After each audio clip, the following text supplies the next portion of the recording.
পেট থেকে কুফরি জাদু বের করেন মাত্র 3 দিনে। 3 দিন যদি আপনি আমলটি করতে পারেন, আপনার পেট থেকে কুফরি জাদু বের হয়ে যাবে। অনেক মানুষের সঙ্গে দুশ্মনী করে, কুফরি কালাম করে, অনেক মানুষকে মেরে ফেলার জন্য কুফরি কালাম করে। এই কুফরি কালামটা বেশিরভাগ করা হয় পেটে। এই জন্যই বলা হয়েছে যার পেট ঠান্ডা তার মাথা ঠান্ডা, তার শরীর ঠান্ডা। বেশিরভাগ কুফরি কালাম করা হয় পেটে। এই জন্য দেখবেন অনেক সময় পেট জ্বলে, বলে যে পেট ব্যথা, ডাক্তারের কাছে যাচ্ছে কিন্তু ডাক্তার সবকিছু দেখে কিন্তু পাচ্ছে না।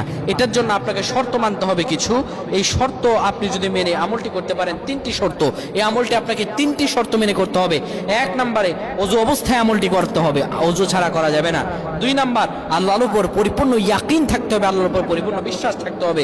3 নাম্বার পড়াটা শুদ্ধ হতে হবে, অশুদ্ধ পড়লে ওই পেট থেকে জাদু বের হবে না।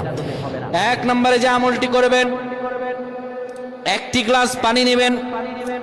পানি নেওয়ার পরে সূরা ফাতিহা 7 বার পড়বেন, সূরা ফালাক 7 বার পড়বেন, সূরা নাস 7 বার পড়বেন, সূরা নাহাল 69 নং আয়াতটি 21 বার পাঠ করবেন। আয়াতটি হলো ইয়াখরুজু মিন বুতুনিহা শারাবুন মুখতালিফুন আলওয়ানুহু ফীহি শিফাউন লিন্নাস। আপনি আয়াতটি 3 বার পড়ার পরে এই আয়াতটি আপনি 21 বার পড়বেন। সবগুলো সূরা 7 বার করে পড়ার পরে এই আয়াতটি আপনি 21 বার পড়ার পরে ওই পানিতে ফু দিয়ে, পানিটা যদি আপনি খেতে পারেন, আপনার পেট থেকে আল্লাহ রাব্বুল আলামিনের দয়ায় কুফরি কালামগুলো বেরিয়ে যাবে। আল্লাহুম্মা